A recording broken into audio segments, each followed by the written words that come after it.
Sizothanda ukunibingelela emakhaya kubo bonke abasibukelayo einkundleni zokuxhumana. Sijabule kakhulu namhlanje ngoba sesiyela ngasemaphethelweni omsebenzi wethu sasiuqalile emavikini adlule. Ngicabanga ukuthi bonke abantu bayazi ukuthi ke sasikade sithe sizosiza umfowethu uSanele simenzele amazinyo akhe amasha.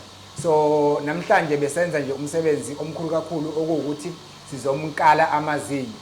Abanye ke bacabanga ukuthi mhlambe sewukuthi kumele ngabe seyafaka amazinyo kanti ke mawukala kuyakulinda at least insuku eziwu4. So insuku zethu eziwu4 ziphela Sunday, of which ke Sunday asisebenzi. So uzokwazi ukuthi umfowethu uSanele afike ngomsombuluko azofaka amazinyo wakhe. So nathi sihlangana ze-dental care sithokoza kakhulu ukuthi kube khona isandla sisifakayo ekusizeni umfowethu uSanele ngoba asikholelwe entweni ethi njoba siyindlu emnyama nje imali bathi beyiletha abendle emnyama bese nathi siyibuyisela futhi endlini emnyama ngoba izandla ziyagezana. Ngicabanga ukuthi umfowethu uSanele ukuwakusho lokho phambilini ukuthi izandla ziyagezana. So siyaqhuquzela kakhulu ukuthi abantu noma kungasewuye umfowethu uSanele noma ngabe yikuphi la isibona khona ukuthi kumele ngabe sifake isandla khona so ukuthi sisize. Siyaqhuquzela ukuthi abantu besifake isandla ngoba imali ifuna izungeze kithina abantu. Ayikho imali ofuneka ihlale endaweni ngoba imali idalelwe khona ukuthi isebenze ayizungeze kuthina abantu. So siyathokoza kakhulu. Omunye ngaze ecabanga ukuthi akafakanga isandla. Nonke nifakile isandla ngoba ukufika kwenu nizosupporta sihlangana ze-dental care yikho lokho okwenza ukuthi nathi sakwazi ukuthi sikhokhele ilab ezokwazi ukuthi imenzele amazinyo mahala. So siyabonga kakhulu, siyathokoza kakhulu.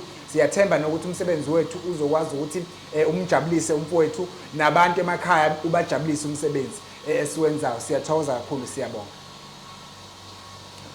Mina ngithi bhuti wami, ngithi inkosi ibe nawo bhuti wami ngalokho kwenza kumina kubuye ngokuhle. Nani bantu bakithi nini eningibukelayo eningifolowayo ngithi inkosi inibusise and ngiyangomfowethu ngoba ekwazi ukungisiza lana. Angithi nikhumbule lamazi ngihlezi ngiwasho futhi lamazi ukuthi umuntu ngabantu ngaphandle kwabantu umuntu akayilutho. Mina ngokwami what is coming from inside in my heart ngithi mina uNkulunkulu ebe naye kulunge nabantu abafuna ukwenza amazinyo beze la ehlangalezo dental care support and futhi benza namnandi azikho inhlungu ku-right nje enjoy yourself. That's what I need to say. Yeah. Facebook na TikTok. Yeah. Ku-Facebook siyatholakala i-personal account yami iyasebenza ufanele Mthethwa. Uyakwazi ukuthi ungithole nje ngofanele Mthethwa. Bese ukuthi sine page laphayana siyibiza ngehlangano leze-dental care. Uyakwazi ukuthi usithole ukusifollowa nje bese usibhalela ku-inbox.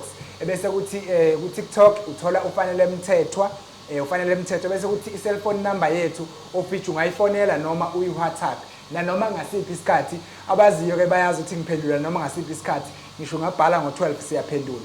I-cellphone number yethu 082 41 89 205 082 41 89 205. Sitholakala noma ngasiphi isikhathi. Enye into abantu abangayazi engicabanga ukuthi mhlawumbe asikaze singayisho la ehlangano ze-dental care senza konke okuphathelene nezinyo. Siyawageza amazinyo, siyawakhipha amazinyo, mase siwakhiphile siyawareplace futhi amazinyo, siyawagcwalisa amazinyo. Kuyela ngokuthi ufuna kuphi ngaleso sikhathi leso siyakwazi ukusiza. Sithatha yonke i-medical aid, ayikho i-medical aid esingayithathi.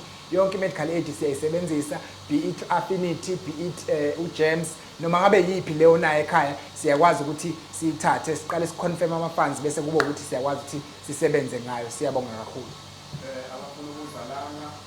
Abafuna ukuza lapha siyatholakala endaweni yakaseme sikaseme abantu bathi ikaseme stopini eMzinyathi. So ngicabanga ukuthi ke abajwayele kakhulu noma abake baye ebuhleni bazokwazi ngoba si opposite nje u-left uthatha mangabe usubheke ebuhleni. So sise stopini kaseme but ke otherwise umuntu ongazi siyakwazi ukuthi uyakwazi ukuthi asibhalele ku-WhatsApp ebese simchazela ukuthi kuya ngokuthi yena usitshela ukuthi usuka kuphi bese simchazela ukuthi cishe amatekisi angathola kuphi. Mawukuthi usebenzisa i-transport yakhe siyakwazi ukuthi simsendele i-location ebese kwazi ukuthi afike lapha esikhona. Kunenkosi esanda kusuka la eyakuphi inkosi esanda kusuka lapha inkosi yasemaqadini inkosi esiphethe nje khona kule ndawo le yethu abaningi ngicabanga ukuthi bayazi inkosi yethu ehlonipheke kakhulu ifikile lapha ensukwini ayuvala umlomo namhlanje yathi ngifonele ingitshela ukuthi kumele inkosi ethanda amancoko ke so bakwethu siyawenza umsebenzi siwenza ngendlela efanele siwenza ngendlela umuntu awufuna ngayo ngaleso sikhathi leso asuke efike ngaso thatha cash kuphela noma sithatha ucash noma ngabe ufika uthi mhlambe imali sebhange uyakwazi ukuthi usithumelele usitransferele ngoba asinayo umshini lo wokuswipe so uyasitransferela noma usiphathele ucash or mangabe uthi usebenzisa imecard ke kuba ukuthi ke usiphathele ikhadi ne-ID bese sikwazi ukuthi sigcine ama details wakho sikuvulele ifile ngaleyo ndlela leyo bese sikwazi ukuthi sizoclaima ku-medical aid. Ngibingelele bafowethu kunina nonke nisibukayo bese kukhulu ukubingelela nokubonga ukusupporta wenu nokusupport episode yonke ngokumlikela and subscribe and stuff nje nithi ake ngibonge udokotela umfowethu ngento aseyenzile enkulu kangaka ebengifisa ukuthi nakade befisa ukufaka isandla sabaqhubeke bekwenze lokho ngibonga kakhulu kodwa kwenziza udokotela njengoba nami isithembiso engasenza ukuthi ngizobheka igeza amazinyo la sengikwenzile lokho kube angizange ngisho ubuhlungu ngangihamba manga angazi noma uyena ngazi ukuthi indlela enza ngayo kodwa hayi ubuhlungu angizange ngibuze yonke into ibe right nge-fresh manje ukufaka isandla njengoba ngithembisa ukuthi ngizofaka isandla ngikubapho ngiphinde futhi ngiphawule siyabonga kakhulu kumfowethu njengoba esho nje sesimbonile samgeza amazinyo and benza nge-medical aid sikwazile ukuthi senze akubanga nayihiba akubanga nalutho sakwazi simenze amazinyo wakhe siyabonga kakhulu ngesupport siyathemba ukuthi nasemakhaya nabangazi ngathi nababengazi ngathi bazokwazi ukuthi bafike bezoseseka njengoba siyindle eminyama sesekane sisonke sikwazi ukuthi sisizane ngaleyo ndlela leyo siyabonga kakhulu siyabonga mfowethu.